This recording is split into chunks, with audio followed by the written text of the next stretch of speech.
cut off his head.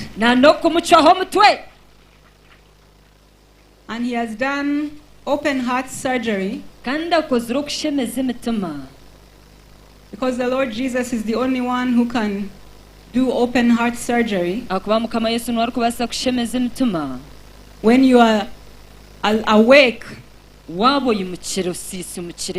Because all other doctors and surgeons, you have to go to sleep for them to work on your heart. But the Lord Jesus Christ has done surgery on our hearts while we are awake, while we are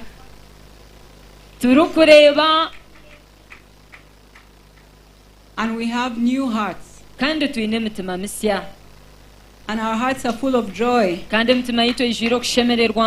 And it's very hard to describe to someone who has not been here what God has accomplished in this time. But to put you in the mood of the Spirit, we're going to start with our small exercise which we have been doing.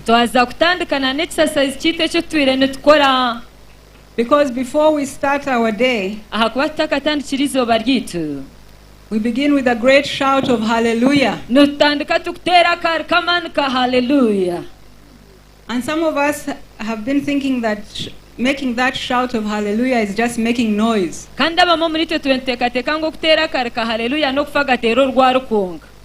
there's a reason that we have been making the shout of hallelujah. Because when Joshua was going to take the city of Jericho, God told them to march around the city for 7 days. And on the 7th day to make a great shout. And when they shouted, the walls of the city came down, and God gave them the city. So when we have been shouting hallelujah, we have been taking this city and this Ankole region. And now, as Bishop Kwefuga has told us, God has given us not just Mbara city and Ankole, but Uganda. And even our brothers who came from Kenya have said that they want the revival to flow to Kenya. So what we are doing here, we know what we are doing. So I want you to stand up on your feet. And we are going to do our small exercise so that we can put Mzee and Mama in the mood which we have been in. And we have been making the devil very angry these days.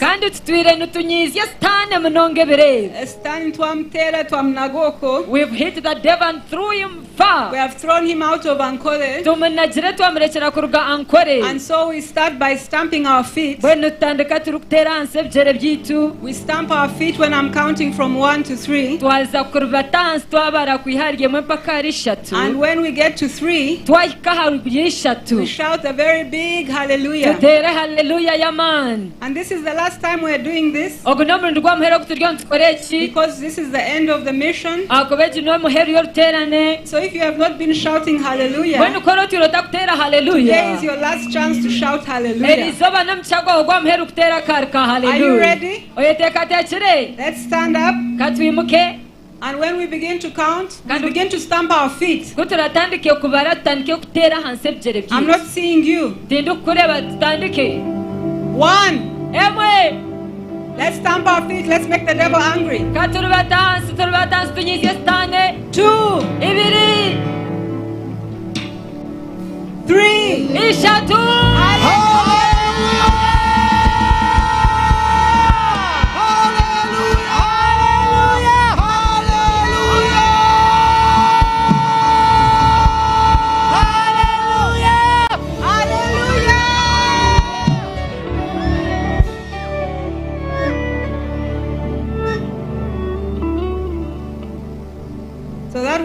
practice. We are going to do it now because now we know what to do.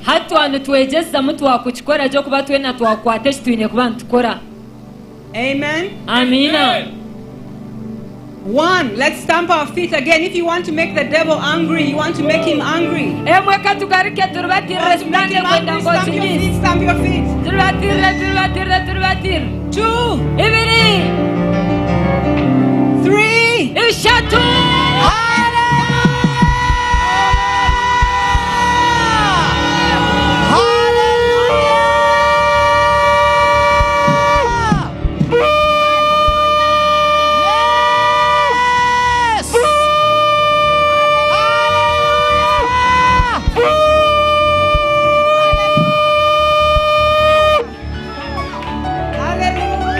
Hallelujah. Praise the Lord.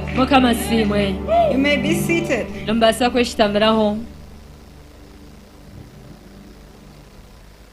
I'd like someone to read the book of Micah. Micah chapter 7. Verse 18. Micah chapter 7 verse 18. Mika eshuraya mshanju omshorongo gwikuminamnana. Mika mshanju ikuminamnana. Nahagira hati. Nuruhanga chi orukushana niwe. Osasiro kutahikira. Oyehuziye bicumuro by'abuhunguzu bwe abasigireho. Tagumana kiniga ebiro byona. Aha kuba ashemererwe imbabazi. Amen. Amina. These 5 days, we have been bringing repentance. We have been bringing confession. We have been bringing repentance to the Lord. We have been bringing repentance to each other. We have been travailing in the Spirit. And we believe that what God wanted to birth, He has birthed it here. And God has forgiven us. And He gave us a word from Apostle Bunjo that He's not going to send us judgment, but that He's sending us revival. And that revival has started here.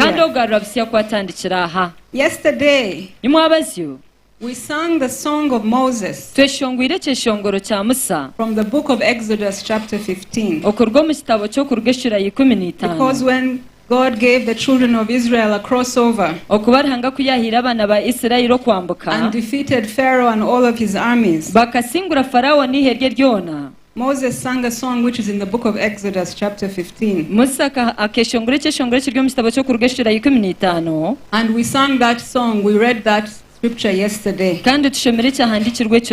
Because God has given us a great crossover. And today we're going to do something different. Because when Moses sang that song,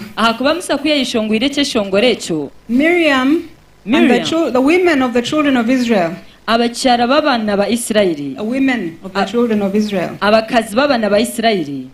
they took out tambourines and they began to sing and dance for the Lord because God had given them a victory. So we're going to do a prophetic act.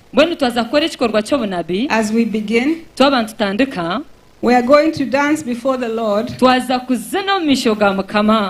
And I'm going to ask these ladies to come here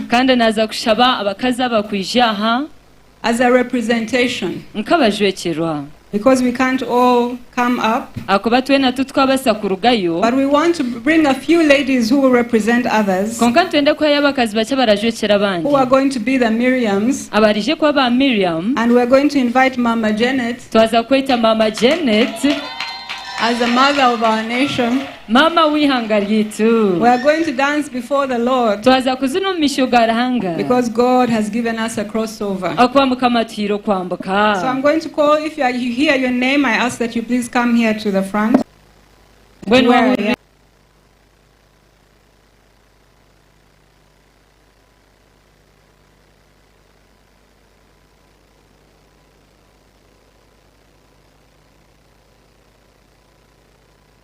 izina ryawe oije mu misho.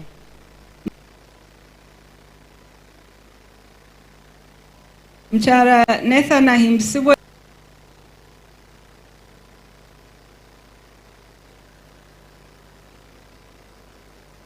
If you can please come here. The wife of Bishop Nathan Ahimsibwe. Omchara wa Nathan Ahimsibwe. Mrs. Nicola Tayebwa. Omchara Nicola Tayebwa. Mama Alice Mwesigwa. Mama Alice Mwesigwa. Mama Betty Odong. Mama Betty Odong. Mchara Kwefuga. Mama Kwefuga. Mrs. Allen Kajina. Mrs. Allen Kajina. Just come here and listen. Mrs. Jole Kaguhanjire. Mrs. Jole Kaguhanjire. Mrs. Mole Asimwe. Mrs. Mole Asimwe. Mrs. Hope Nyakeiru. Ilu. Mrs. Nicole Shani. Mrs. Nicole Shani. Our sister, the woman MP of Mbara. Kando omchara kazor kujwechera abakinyi abachara amunyi mwishengero owambara. Aunt Joy Katafire. Aunt Joy Katafire. Aunt Jane Shate. Aunt Jane Shate. Aunt Penna Chembabazi. Aunt Penna Chembabazi. Mrs. Alice Rugasira. Mrs. Alice Rugasira. Mrs. Deborah Chomhendo. Mrs. Deborah Chomhendo. Mrs. Bonita Mugara. Mrs. Bonita Mugara. Mrs. Jerry Misgana. Mrs. Jerry Misgana. Mrs. Anna Heka. Miss Hannah Heka. And I want to invite my daughters to also come. Kandi nyenda no kweta bahara banje nabo bije. Amen. We're going to ask the choir, they're going to sing for us that song. Twaza kushaba bishop. Yesu akora nibitangaza. What Jesus does is amazing. Once in your tent. Mbona za kushaba no kwemerera konkozi noro mu ihema ryawo kwa hori. We're not going to move anywhere. Tihine wora otarugo mwanya gwawe. And we are not going to break the rules of COVID. But we are going to come up to the flag there. And Mama, we're asking that you also come outside of your tent. And you dance before the Lord. Done something for you.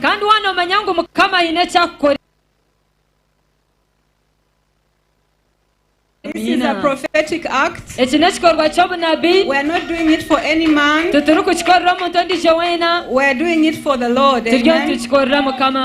Choir, please, can you lead us? Choir. Ebiesa korani bitangaza.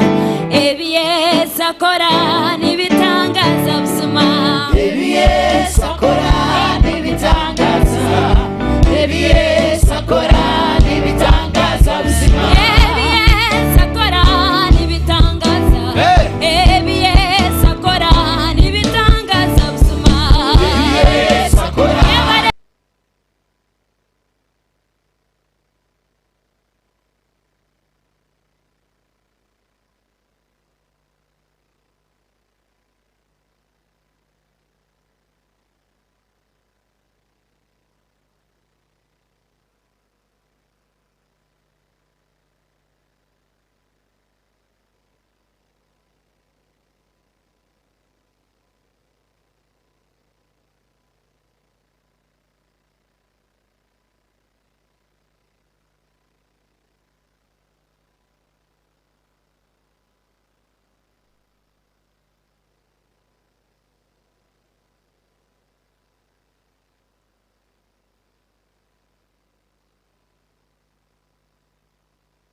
you, all of you.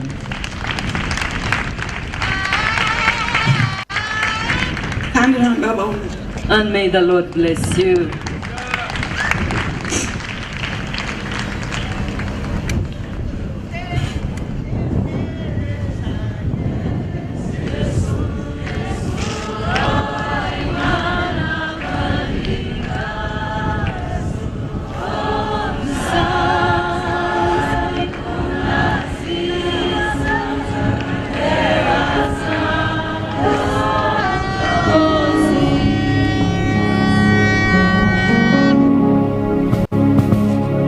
The theme of this conference has been redigging the wells of revival. As we enter a time of prayer and repentance with our leaders,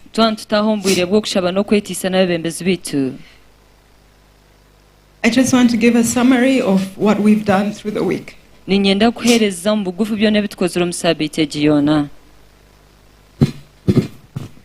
On the first day, Apostle Batambuze started us off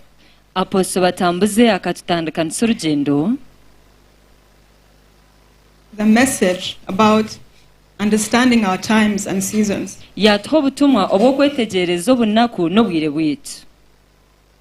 He emphasized that a new spiritual cycle was beginning.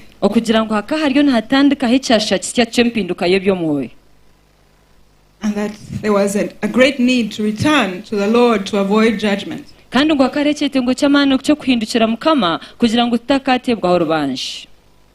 I shared a message called The Meal That Comes Before Freedom.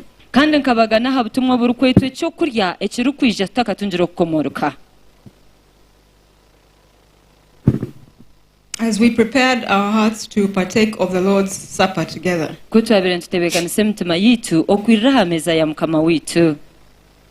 God opened the hearts of our leaders from the Anglican and Pentecostal churches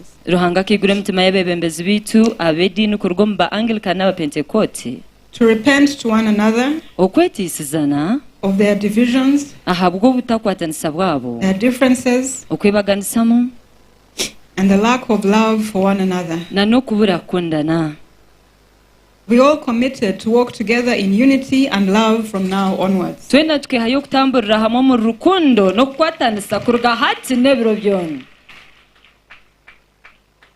On the second day, Bishop Amos Magezi started us off with a powerful reminder from the book of Revelation chapter 2 to return to the place of our first love.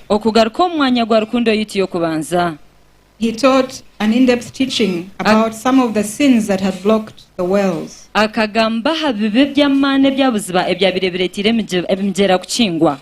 And urged us all to repent and return to the Lord.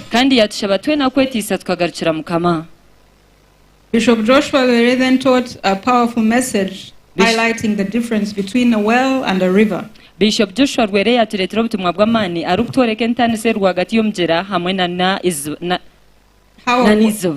how a well is for personal and local nourishment, but the river is for the entire community and regions.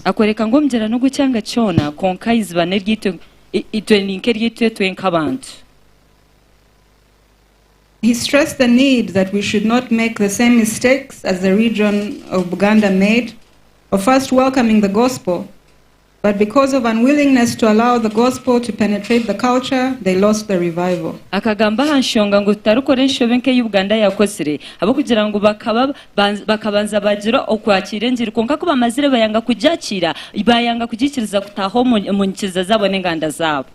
He urged us to recommit to the gospel,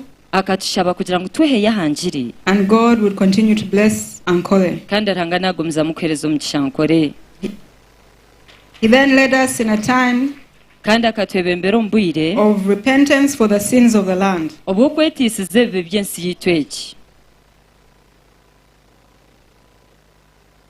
Mama Alice Mwesigwa shared a heartfelt message on their need to remove the things that block the flow of the Spirit. She shared her own personal testimony of forgiving someone of a long-standing offense. She shared that sometimes Christians are signposts that point to salvation, but we don't walk in that way ourselves.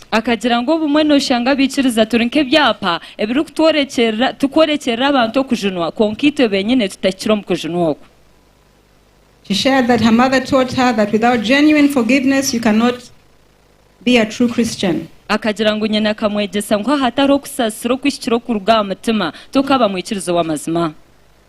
Apostle Batambuze then shared a powerful message about dealing with foundational issues. He talked about taking the battle back to the gates and dealing with the roots of issues. He stressed that if generational issues and problems are not dealt with, they would resurface and stop us from moving forward.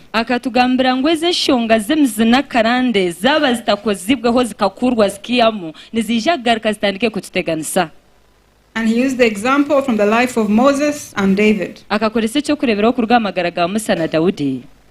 I then shared my personal testimony in a message called, Do You Know My Jesus? Here I stressed that walking with Jesus is living a surrendered life.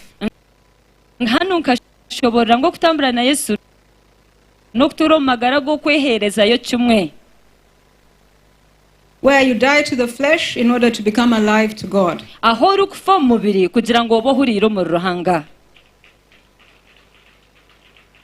Galatians 2 verse 20. I have been crucified with Christ. It is no longer I who live, but Christ who lives in me. And the life I now live, I live by faith in the Son of God. We then had a time of prayer and repentance for those who wanted to recommit their lives to the Lord.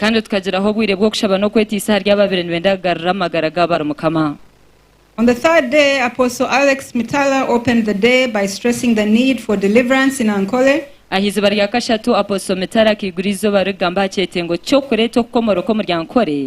And that if Ankole was fully delivered, it would lead to the deliverance of the nation. And then we had Bishop Joshua Lwere, who did an in-depth teaching on how evil altars are established,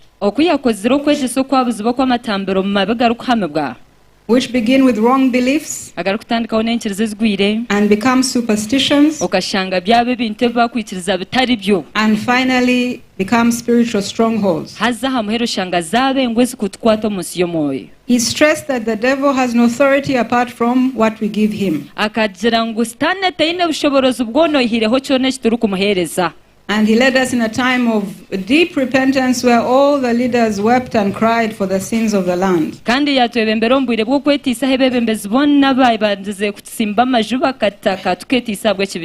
And brought all of the clans of Ankole before the Lord. After repentance, we had a powerful time of uprooting and pulling down the strongholds in the land.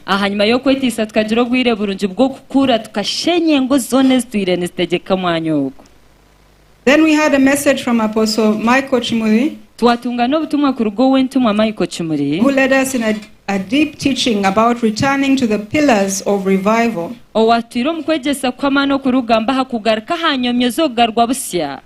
which are confession of sin, walking in the light, love and accountability. He He spoke of the need for genuine repentance, akagamba kyetengo ky'okwetiisa okurugira mutima, which also means restitution, nakyo kiri kumanyisa okugarukaho, making right whatever you have done wrong. okugaruka okatereeza kyona ekyoshobeze. And he prayed that this mission would be the turning point, the Rehoboth. Kandi yashaba ngu ekyo ekiteerane kibe omwanya ogw'okuhindurukiraho ninga Rehoboth. We concluded the day with a message I shared called How to Sustain the Move of God. Kandi okutaba entendera izooba nabaga n'obutumwa bwa benu bwete okukubasa kurinda okutambura kwa Ruhanga. I shared on the history of spiritual revivals that God had sent all over the world. Nkagamba ha byafaayo by'okugarurwa busya kw'omwoyo Ruhanga yabirayiheriza omu nsi yoona. We learned that the move of God is like a wave, tukega ngu okutambura kwa Ruhanga ni nk'iyingo, and that if revival is going down or waning, it means that there is a new wave of the Spirit that's coming. ngu kandi okugarurwa busya kw'abantu kushuma nikimanyisa ngu hariho iryengo risya ry'okugarurwa busya eryo niryeija. And that the way to position ourselves for the next wave was through travailing prayer and genuine repentance. Kandi omulingo ogutwabire twine kweta omwanya kugira ngu tubase kutebwa okugarurwa busya okweniyyengo eri kwakuri okushaba n'okusinda n'okwetiisa. I finally shared a prophetic word that God had sent. That the two sins the Lord held us accountable for in this region was the sin of Jeroboam from 1 Kings chapter 12. In teaching the nation to sin,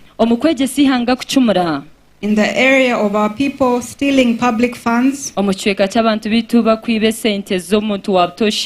and using them for private use, and opening the door to widespread corruption.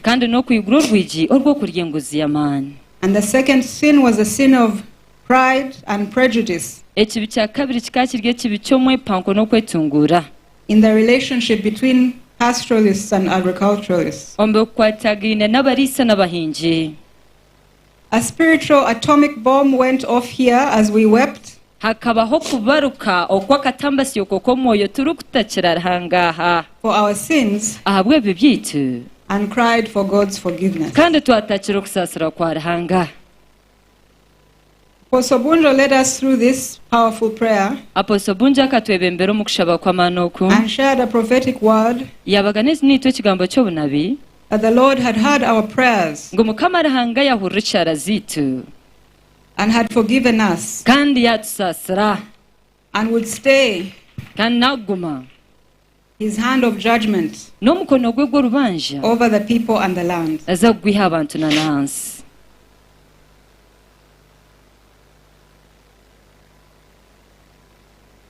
On the fifth day, Bishop Kwefuga shared his testimony about his salvation and the foundation of the Barokore, the first Barokore, as being a focus on the Lord Jesus, the cross and repentance and brokenness. But over time, the wells of revival were stopped by false doctrine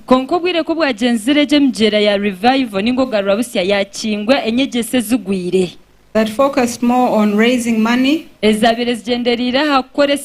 for building programs and donations, and that the biggest donors in the church would be made pillars regardless of their spiritual relationship with the Lord.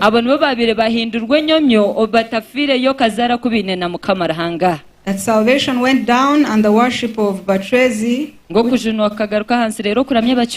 which had disappeared during the revival, began to resurface. He spoke about the high places of Mugore and the way that the worship of Batwezi has become normalized in our culture. He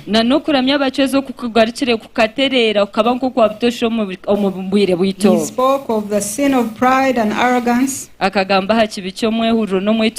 of cursing and abusing others. And he also led people through a time of repentance and deliverance from these sins. This was up to yesterday afternoon. In the afternoon, we had a time of now focusing on our income. And we were blessed to have Pr.Patience here. That took us through a time of teaching about financial planning and how to better position our products, the things that we are producing. And the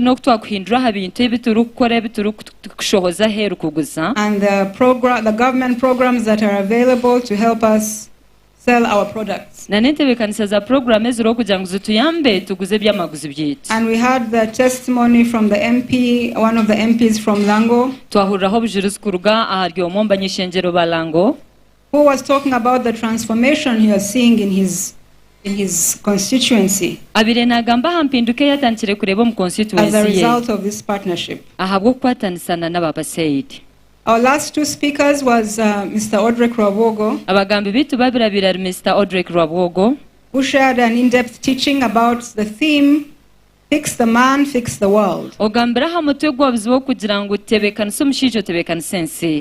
And he shared his own testimony about growing up in a revival home and the things that he learned from his own parents. Righteousness and holiness, trusting in the Lord above tribe or any other sectarian group, personal leadership starting in the home, transparency in life, in finances, in the home. And building on that foundation, he spoke about the traits of leadership at a personal level, a church level, a community level.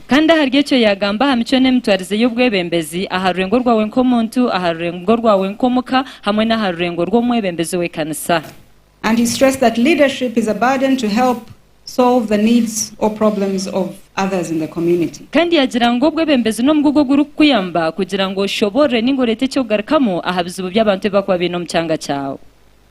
And finally, the last message of the day yesterday and of the whole mission was from Mama Alice Mwesugwa.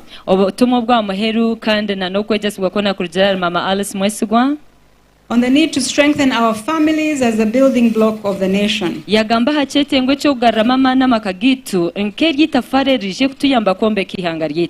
she stressed that it is the role of the family to raise godly children. And also shared the many benefits of a godly family to children.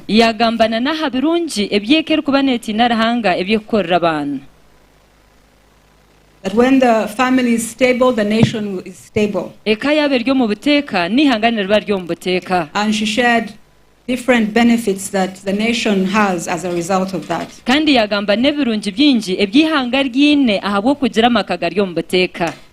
And finally, she shared that a good family doesn't necessarily depend on the status or the education of the parents, but more on the foundation that they lay for their children. And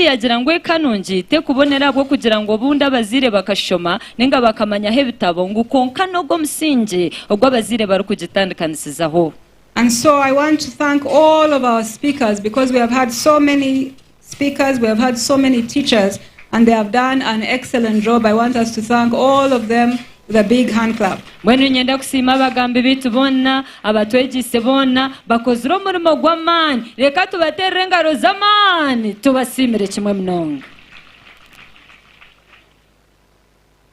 And I pray that God will bless all of them. Before we go into the time of prayer, I want to thank the organizing committee.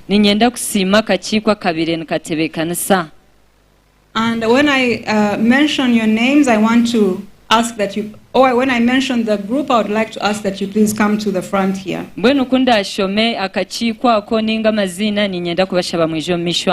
Because the organizing committee has been working for many months. And all the work that has been accomplished here would not be possible without this team. kandi n'umurimo gwo no mukureba gukozurwa hagubire gutarakorwe hataroho team egi. And I want to stress that the organizing committee came from across the spiritual spectrum. Mbwenu nyenda kugamba ngobo bukiiko bwo nobekanise burugire omunkiriza zitari zimwe na zimwe hona. But they came together and they have done the most excellent job. Konka begisire hamwe bakora omurimo murungi guhingurira. And my prayer for the committee kandi eshare y'inkushabira and bakakiiko those who have supported us, na n'abatushagikire because there are those who have supported us in prayer, okuba hine abatushagikire omu kushaba, there are those who have supported us in kind, they have given us contributions. hagira abatushagika bagire batuhereza. My prayer is that God will remember you. eshare yanjye no kugira ngo Mukama nakabijuke And what He has used you to do here, kandi ekyabakorise kukora aha may God do for you in your own homes. Mukama nakakibakora omu maka ganyu. What God has used you to do here in this mission, ekyo Ruhanga bakorise kukoraho mu ruterano may He remember you and do it for you in your own home. nakabijuke kandi akibakora omu maka ganyu. So I want to first thank the elders of Covenant Nations Church, nyenda kubanza kusiima abakiriji ba Covenant Nations Church. and I would ask them to please come here to the front quickly. mbwenu kamba shabe bijo misho hanu jibajiba. The elders of Covenant Nations Church have done an amazing job. abakuru ba Covenant Nations Church bakozere umurimo gwo kutangaza munonga. They have been used mightily by God, bakozesibwa man kandi bakozesibwa Ruhanga. and I truly want us to thank them with a big hand clap. kandi omazima nyenda ngo tubasime tukubaterera engaro z'amaani munonga. As they come, baba nibija they can come here maybe. nombasa kuza haro Or here. misho.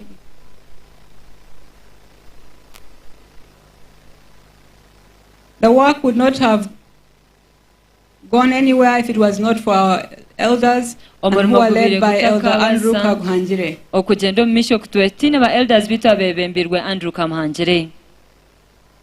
I would like to thank in a very special way nyenda kusima omuringo gw'omutaano Bishop Nathan Ahimsibwe. Bishop Nathan Ahimbisibwe And your dear wife. n'omukyala wawe omukundwa. Bishop Nathan Ahimsibwe agreed to become our chairman of our committee. Bishop Nathan Ahimbisibwe akiikiriza kuba chairman w'akakiiko And he's kiitu the one who has been leading this whole group. kandi niwabire nayebembera gurupu egi yoona. And he's going to share his speech. mbwenu naija kutuheereza orubazo rwe. So I won't call him to come here, mbwenu wetinda mwete kwija aha. but I want to thank him in a very special way. konka nyenda kumusiima omuringo gw'omutaano. I want to thank Bishop Silas Tayebwa, nyenda kusiima Bishop Silas Tayebwa who was the deputy of Bishop Nathan niwabire ali omuhwezi wa Bishop and has Nathan done a great job with his wife. kandi akozire omurimo muhango n'omukyara we. And he will also give his brief remarks. nawe naija kuheerezaho orubazi rwo And so rugufu. I want to thank him in a special way. mbwenu nyenda kumusiima omuringo gw'omutaano. I want to thank Bishop Amos Magezi, nyenda kusiima Bishop Amos Magezi who has been with us since Tuesday. atwire ari hamwe niitwe kwiha orwakabiri And even today, he was marrying 2 couples in his diocese. na n'eriizooba yanagiita bashwerine b'emiringo ebiri omu dayosisi But he ye. finished doing the ceremonies and he came to be with us here today. konka kuyamara kubagiita yiija Thank you so yatwegiita much, ha Bishop mukoro. Magezi. webare munonga Bishop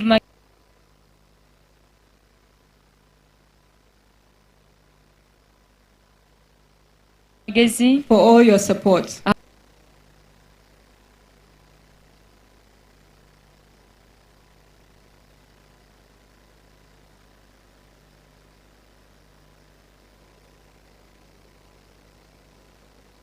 habwo bushaki bwawe bwona. I want to thank Bishop Sheldon Mwesigwa and his dear wife, Mama Mwesigwa, nyenda Mama Alice. kusiima Bishop Sheldon Mwesigwa na n'omukyara we Mama Alice. I want to thank Mama Alice because she has been with us. nyenda kusiima Mama Alice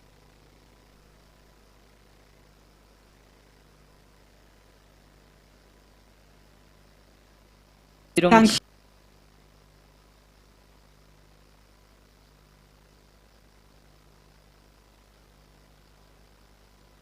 Juni, ninyenda kusiima Bishop twine omujunu n'obwara And- abatariho Bishop Stephen Namanya, na Bishop Stephen Namanya whom we also met when we were preparing for this mission. I want to thank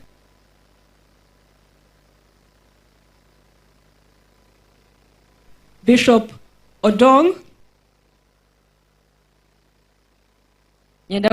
Bishop Odong, Bishop Moses Odong and his dear wife, Bishop Moses Odong n'omukyala omukundwa.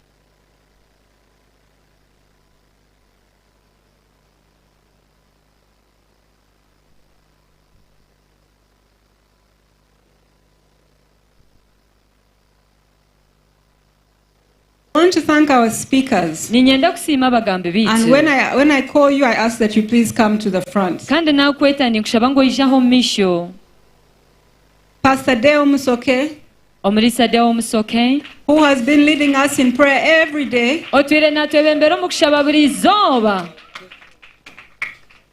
He has been leading us in prayer every day and preparing the ground for the word of God. Thank you so much. I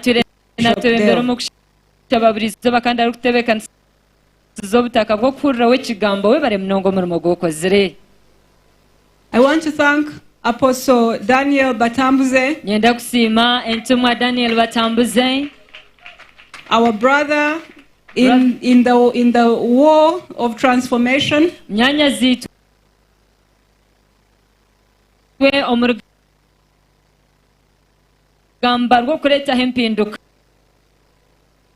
Who has done an amazing job. God has used him in this mission. Can we thank him?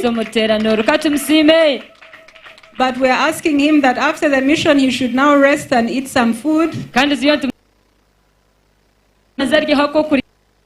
He's been fasting too much and he has lost too much weight. I want to thank the superstar, our Hollywood superstar, Apostle John Bunjo. He's our dear brother, a mighty man of God, and he has really been used by God mightily. Mama Alice Mwesigo, I'm going to call you also, even if I've already thanked you, because you have been one of our speakers. Thank you so much. May the Lord bless you. There is a legend who is here.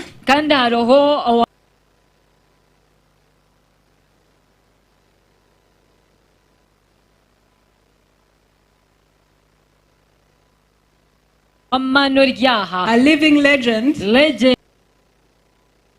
man who is called Bishop Joshua Lwere. Bishop Joshua Lwere. Come, Bishop Joshua.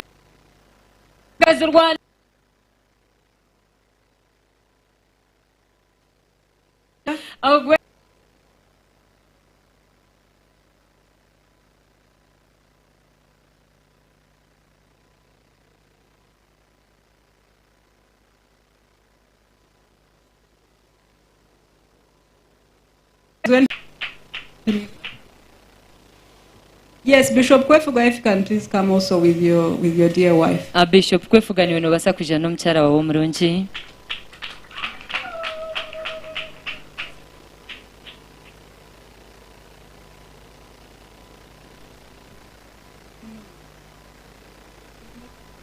There was Apostle Michael Chimuli, but he has left. Abiraro na Apostle Michael Chimuli konka yagenzere.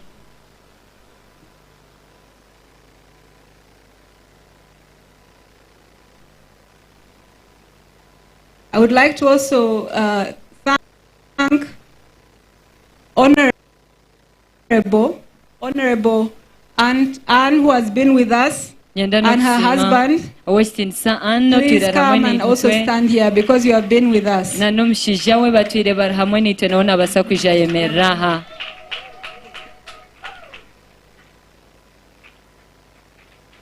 Honorable Woman MP, Honorable Rita. Please come Honorable also. Rita, boykaniwe basakwija.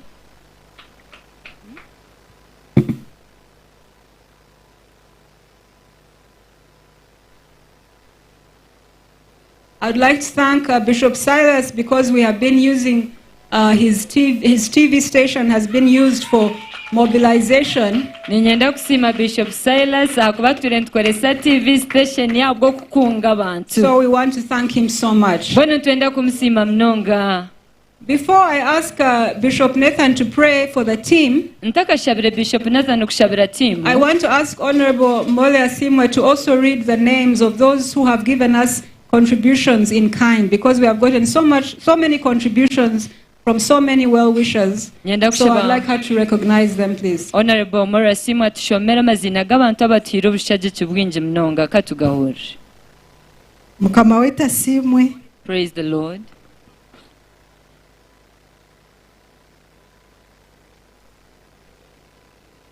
Mzee na mama, Mzee and mama, abanyankole batwakire kandi batagira. The Banyankole have welcomed us and supported us. Tuba mwoyo bonka, not to the spiritual ones, konka n'aba business, but even in the business world.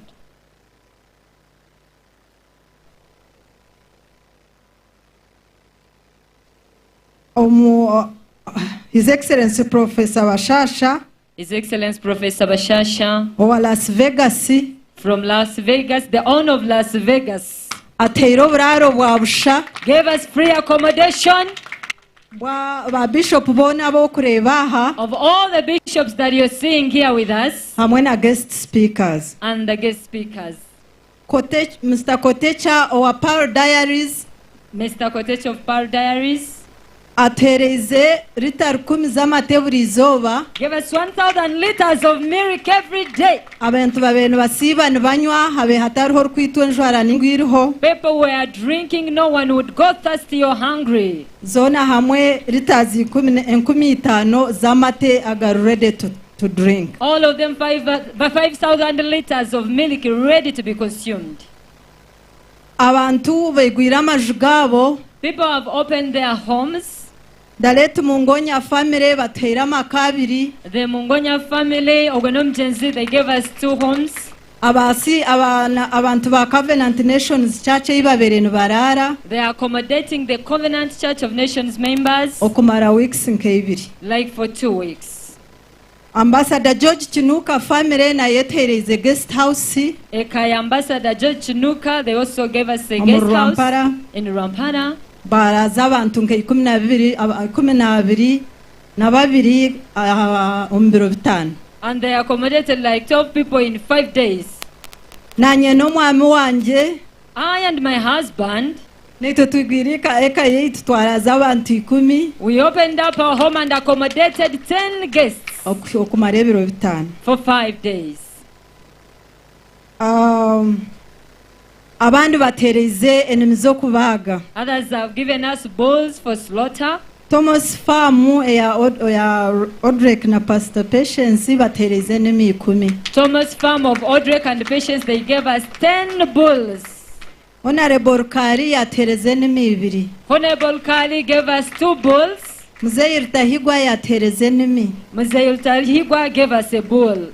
Reverend Canon Mwesigwa yatereze enimi. Reverend Canon Mwesigwa gave us a bull. Mzee Chapaka yatereze enimi. Mzee Chapaka gave us a bull. Bishop Silas akatereza TV ye kutcoveringa twaistia weeks nk'ibiri. Bishop Silas offered GNTV to cover everything almost for 2 weeks without paying him. Apostle Tumwine no mchara we Honorable Anne Tumwine. Apostle Tumwine and the wife Honorable Anne Tumwine. Coveringa ha Glory Radio hawa abusha ninga shaha bobusinge. They were covering us on Glory FM for free for 2 weeks. Vision Radio eyo mwami Kafoko nayo ebene tukavaringira busha. Vision Radio for Mr. Kafoko was also covering us for free. Dr. Kazeire akatereza katoni 10 his health drinks. Dr. Kazile gave us 1,000 cartons of his health drinks. Photogenic C nabo tukashitama nabo batereza discount ahageze tents zo kureba tumazire nazo week yona. The Photogenics also gave us a discount over these tents that you're seeing. We've been with them for the whole week. Aba polisi nabo bakatereza buses 2 nazo zabusha kwakira abantu beitu The police gave us 2 buses for free to go and carry people from different parts of the region. Deo or global buses akata buses 11 nazo yatereza discount ya man. Day of global buses also offered us 11 buses on a very good discount. Abana North Ankole diocese bebembeirwe Bishop ahimsiwe batereze South Ankole diocese batereze bitoke igana 50. South Ankole diocese, they've given us 150 bunches of bananas. Mbwenu ngambe kindekeki. What can I send? What can I leave out? Abantu batwakire batagira. People have welcomed us and supported us. Narhanga yasimu. And the Lord has really appreciated. Praise be to the Lord. Antare batkatuyigurira dormitories zabo iturariza abantu bakwike 12. The entire people offered us their dormitory, dating almost 2,000. Kandi mwen harhobo abarengize abanyakenya. And there are those who made it beyond the Kenyans. Our Christ is the answer. Those of Christ is the answer. Bavugire cyo mitoke cyo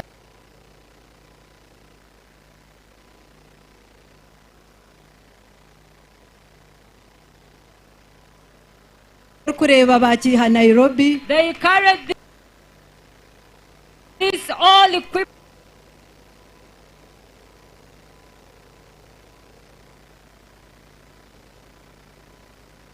That from Nairobi, and they brought it to Mbarara.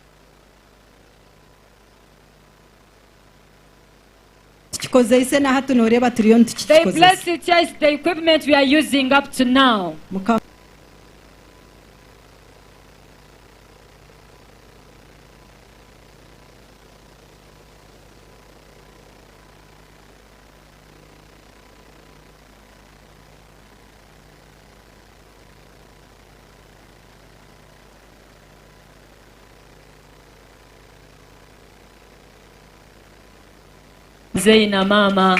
Because this is not the first mission that you have come to. This is the 4th mission that you have come to. You are with us in Luero, you are with us in Masini, Gulu, and now you have come here to Ankole.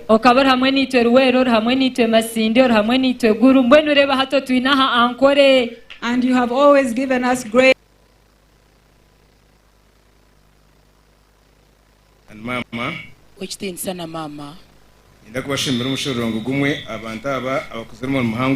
want to read for you one verse. For these people have done this great work. Paul wrote in 1 Corinthians 15 chapter and verses 58. It reads, Now therefore, my beloved brethren, be strong, and not be withered. Continue always to do the work of the Lord, because you know that you're working for the Lord is not in vanity. I want to request us to raise up our hands and we pray for these people and for those who are not here with us. One person said, I feel I would be working for the Lord, but I'm here on this bed. If God can heal me and I be discharged, I will do for him whatever I am able to do. God has blessed us for these people to do what they were doing, but their working in the Lord is not in vanity. Let us pray for them. Lord our Father, the Son, and the Holy Spirit, you who watches over us, who created us, and you put us in this world, and every person, you gave them the mandate to do in the rightful time and with a purpose. abantu abona all abagambwa of these people that have spoken, abakoze mu muhango they have done a great work kugira ngo kiteye for this convocation kigenda mu misho to move forward kibeho and to happen, abantu bashome for people to study, abantu bege for people to learn, abantu bahanwe for people to be rebuked, abantu for basasirwe people to be forgiven, abantu for bagarakane people to be reconciled, kugenda kubura kigambo for cyawe them to mukama go and preach your word, Lord. abantu bawabona All of your people, uri Lord, muntu cyakozere what they've done, obahereze may you umugisha bless each and every one. obahereze May umugisha you bless them. okukora kwawe muri we They are mukama working in you, O Lord. kutarimo kwabusha Let it not be in vanity. obahereze umugisha mu maka May you gabo bless them in their families, mu matungo gabo in their livestock, mu ruzaro rwabo in their children, mu mirimo yabo in their works, mu kujunwa in kwabo their salvation, mu ihanga ry'itu rya and Uganda in our ebyungi nation, Uganda. kandi icyo kikorwa ndijo And that thing is not done by any other Niwe person. It's only no you kutereza abebembezi barungi for giving us good leaders. kamuzeyi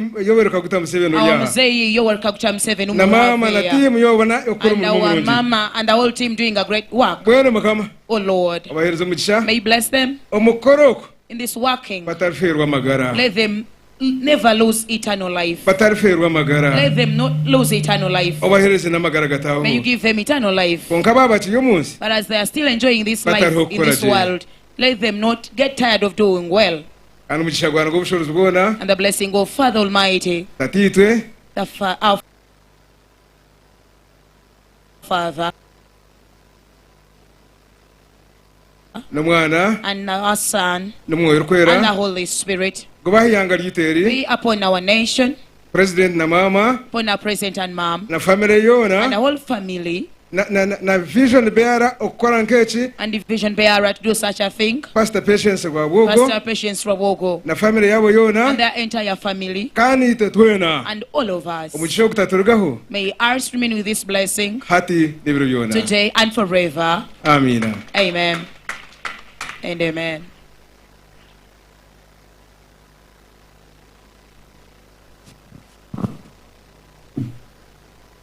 Praise the Lord. Kama simwe. I will ask all of us to just stretch. Can you stand up, please, so that you can stretch Kanshabe twenanure mtwegorre twemera bigere bitu. before we go into the next part, which is very brief. Sakajiro mushweke chine chirukurataho kongecho nsakuchira utya. And just stretch on the right and the left. Yenanure otore mosho otore buryo. Amina. Amina. Praise the Lord. Kama simwe. Let's give a very big hand clap to the Lord for Pastor Patience. Engaro zaman tuiterera